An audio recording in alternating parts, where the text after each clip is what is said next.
Bonjour les amis, nouvelle vidéo aujourd'hui pour retrouver le professeur Perron qui lance un appel aux Français et à tous les paysans de France. Et juste avant, je voudrais m'excuser parce que je suis malade, la crève est revenue. Du coup, vous l'entendez, voilà, j'ai du mal à m'exprimer. Je suis fatigué, donc si je parais un petit peu affaibli ou si ma voix est dérangeante, voilà, soyez indulgents avec moi, je reste au chaud sous la couette. Et puis je me lève pour être fidèle au poste. J'espère que je pourrai tourner toujours autant, bien sûr, que d'habitude.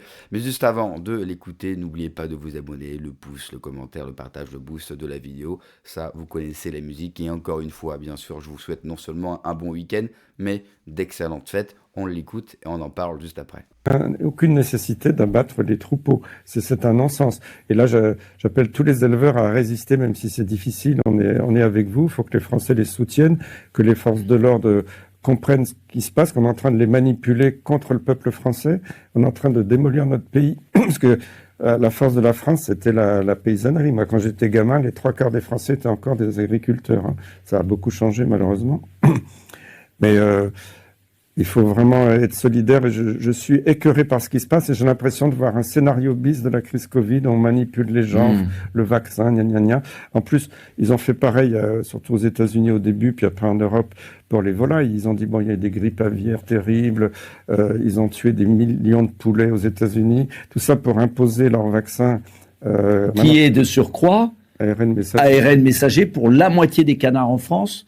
Sont vaccinés à l'ARN messager. Bah, évidemment, on fait pression sur l'éleveur de volailles en disant si vous refusez le vaccin, on tue toutes vos volailles. Donc les pauvres éleveurs, ils acceptent. Mais cet ARN messager, Jean-Marc Sabatier l'a dit, il peut résister à la chaleur.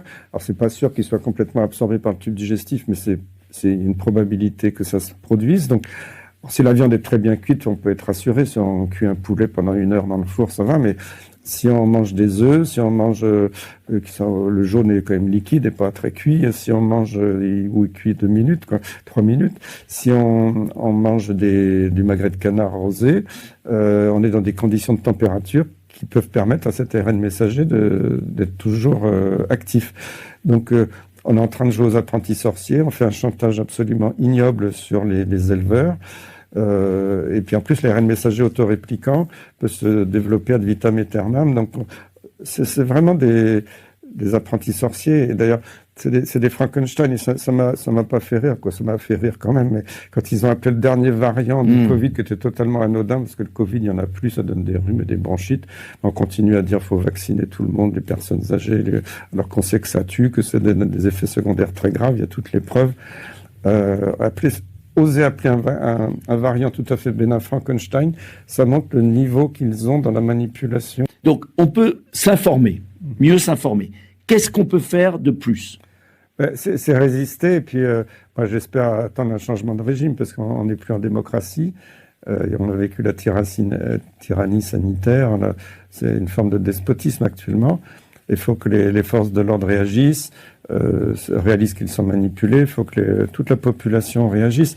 Là, les gens étaient un petit peu tellement traumatisés. Quand on fait peur aux gens, ils sont traumatisés, ils deviennent dociles.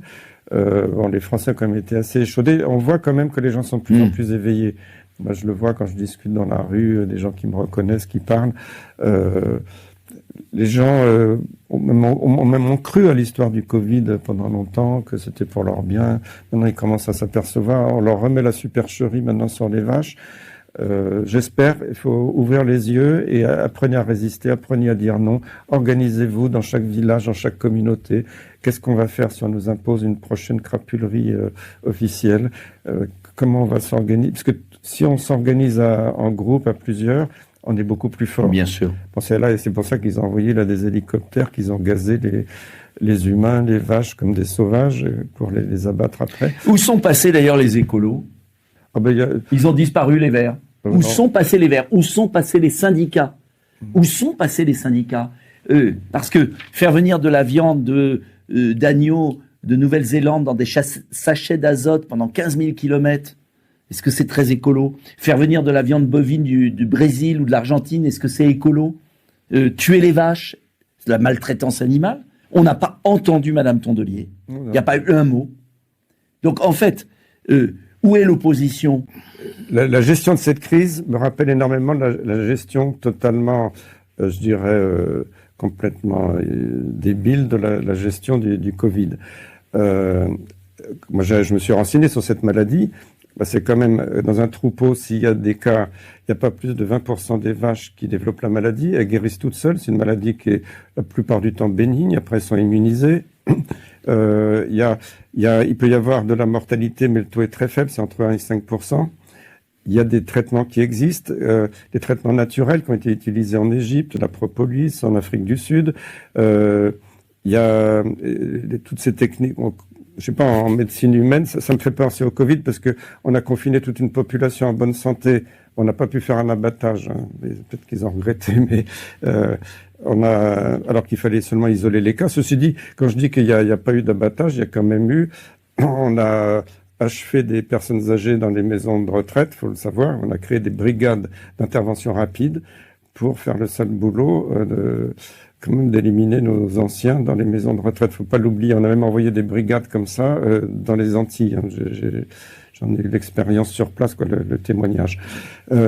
Donc on nous sort un vaccin qui est soi-disant miraculeux, qui rapporte énormément à l'industrie pharmaceutique. Et là encore, on voit les histoires de conflits d'intérêts des vétérinaires sur les plateaux. Moi, j'aimerais bien avoir tous leurs liens d'intérêt parce que visiblement, c'est pas très clair. Et soi-disant, c'est le vaccin qui est la solution. On a commandé un nombre faramineux de doses. Ça rappelle une triste histoire récente. Et si ce vaccin marchait, pourquoi on abat les vaches vaccinées? Il faut qu'on m'explique. Parce que pour moi, un vaccin, ça doit marcher. Si ça marche pas, c'est même pas la peine de l'acheter. Non, mais faut retrouver le bon sens paysan. D'ailleurs, on veut démolir nos paysans. Moi, c'est ça qui me fait... Parce que tout ça, c'est des prétextes. Hein. Cette maladie, elle touche pas du tout l'homme. On peut manger de la viande, boire le lait sans souci. Elle est même bénigne pour les animaux. On peut vivre, les troupeaux peuvent vivre avec. Il y aura peut-être quelques victimes de temps en temps, mais c'est ça. Il n'y a aucun problème, je dirais, de santé animale globale. Donc, pourquoi on organise tout ça? Il faut voir que c'est comme le Covid, hein, ça a été organisé parce qu'ils ont une idée derrière la tête. On a démoli le tissu industriel français, maintenant il faut démolir le monde agricole, les éleveurs, et ça c'est ignoble. Moi, je suis profondément attaché à mes racines françaises. Je suis né à Angers, dans la campagne, où j'avais beaucoup d'estime pour tous les éleveurs, les agriculteurs que j'ai connus. Et on est en train de démolir tout ça. Il faut vraiment que le peuple français réagisse et soit solidaire de nos éleveurs, nos agriculteurs. C'est ignoble ce qu'on leur fait actuellement. Alors pourquoi on veut éliminer toutes les vaches? Soi-disant, les vaches pètent trop et que c'est le pet des vaches qui menace le climat. Tout ça, c'est du bidon. Il y a un très léger réchauffement climatique qui n'est pas du tout dû à l'activité humaine. C'est parce qu'il y a un changement de l'axe magnétique de la Terre qui se produit au fil des siècles régulièrement. Mais on veut nous faire croire que c'est à cause de nous, nos voitures diesel. On veut nous immobiliser avec des voitures électriques. C'est toute une manipulation des personnes sur ce soi-disant réchauffement climatique, même s'il y a un petit réchauffement, c'est qui existe, c'est vrai. Alors, on prend un prétexte climatique pour éliminer les troupeaux, mais qui est derrière? Il y a des gens qui fabriquent de la viande synthétique. Alors, soit de la viande végétale, mais de la viande à partir de cellules bovines qui sont cultivées en laboratoire, avec plein de produits chimiques. Il y a les promoteurs de la farine de cafard. Donc on veut changer notre alimentation. Et il y a aussi le fait que on veut ruiner les braves paysans français parce que on veut racheter leurs fermes à bas prix pour faire des OGM partout, comme ça se fait aux États-Unis ou dans d'autres pays. Ils ont voulu faire ça aussi pour l'Ukraine. Hein, c'est pas donc quand même la France et l'Ukraine, c'est les deux pays où il y a le plus de bonnes terres céréalières. Ils veulent récupérer tout ça. En plus, si vraiment on a besoin de viande, ils vont dire, maintenant, on peut acheter de la viande bon marché, élevée aux hormones en Amérique du Sud, avec le Mercosur. Donc, tout ça, c'est une gigantesque manipulation. C'est l'Union européenne, d'ailleurs, qui dicte ça, parce qu'il y a vraiment aucune raison de cet abattage intensif.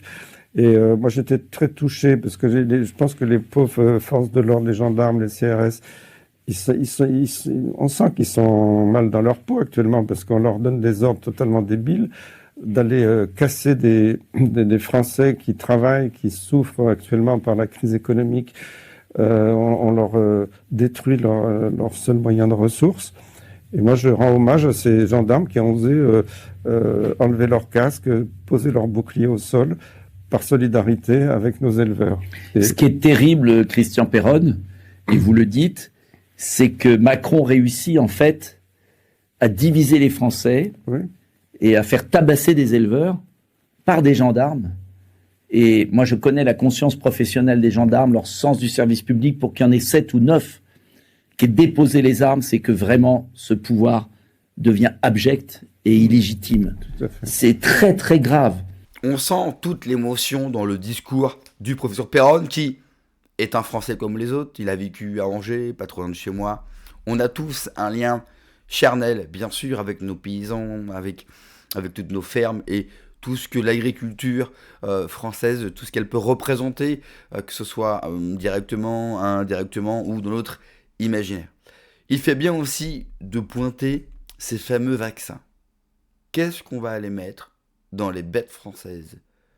En gros, qu'est-ce qu'on va rajouter de plus dans l'assiette des Français? Non seulement on essaye de l'éliminer, et puis pendant cette élimination, on va mettre un produit, on va mettre ce fameux vaccin ARN messager, qu'on a des gens comme le professeur Raoult, comme le professeur Péronne, comme Louis Fouché qui nous alerte sur ces vaccins en nous expliquant qu'ils modifient même l'ADN que nous avons. Et eux veulent forcer, bien sûr, les agriculteurs français à vacciner leurs bêtes, alors que, le professeur Péronne le dit, c'est une maladie qui ne représente aucun danger. Elle ne représente aucun danger, il n'y a aucune raison de vacciner toutes les bêtes françaises. En plus, les paysans, depuis des millénaires, n'ont pas attendu des normes européennes, des normes françaises et les normes d'aujourd'hui pour savoir s'occuper de leurs bêtes. Les paysans français ne sont pas assez fous. Dès qu'ils ont des cas, eh bien, si c'est vraiment grave, ils vont éliminer d'eux-mêmes. En fait, ils n'ont jamais eu besoin de veto ou, encore une fois, de normes pour leur dire ce qu'il faut faire. Ils le font depuis des siècles et ils le font très bien. Et on l'oublie peut-être aussi, c'est que l'agriculture française, c'était le top avant. Ça l'est toujours, mais de moins en moins, parce qu'ils sont de moins en moins nombreux et qu'ils ont de moins en moins de moyens, de moins en moins d'envie. On les sent, ils sont totalement désespérés. Dans le zapping que vous allez voir aujourd'hui à 18h30, ne loupez pas la deuxième et la troisième image que vous avez peut-être dû voir, bien sûr, sur les réseaux sociaux, qui est folle, d'un agriculteur dans son tracteur, braqué par la police. Je me répète, arme à la main, braqué par plusieurs policiers, juste parce qu'il manifeste pour sa survie. Et il ne représente aucun danger. Les agriculteurs, jusqu'à présent, ils n'ont pas commis de dégâts, ils n'ont pas utilisé la force. Ils ont, certes, ils vont bloquer des centres-villes, un périphérique, mais pour l'instant, ils sont quand même grandement charges. Il n'y a aucune raison de les braquer avec une arme. Enfin, c'est quoi cette police qui braque ses concitoyens avec une arme? Quelle braque Mokhtar? Quelle braque la racaille en TN? Ça ne me pose aucun problème, au contraire, il faut le faire. Mais quelle braque des Français qui ne demandent rien, juste de pouvoir vivre librement de leur travail? Des Français qui ne demandent qu'une seule chose, ne pas disparaître. Et le professeur Péronne, lui aussi, lance un appel aux forces de l'ordre, et Nicolas Dupont-Aignan le fait bien aussi de le préciser, c'est policiers, alors peu de policiers, 9 au total, qui ont déposé, bien sûr, les armes, déposé leurs boucliers, parce qu'eux-mêmes peuvent plus supporter les ordres qu'ils reçoivent. Le problème, c'est qu'ils ne sont que 9 aujourd'hui. Il n'en faudrait beaucoup plus, et je sais que c'est un fantasme parmi nous de voir cette police, de voir ces forces de l'ordre, enfin, d'arrêter de protéger ce pouvoir qui non seulement nous martyrise, nous, mais martyrise eux. Merci d'avoir regardé la vidéo, les amis. Excusez-moi encore pour mon état et pour ma voix. N'oubliez pas le like, le commentaire, le partage, le boost de la vidéo. Prenez soin de vous, que Dieu vous protège. Allez, ciao.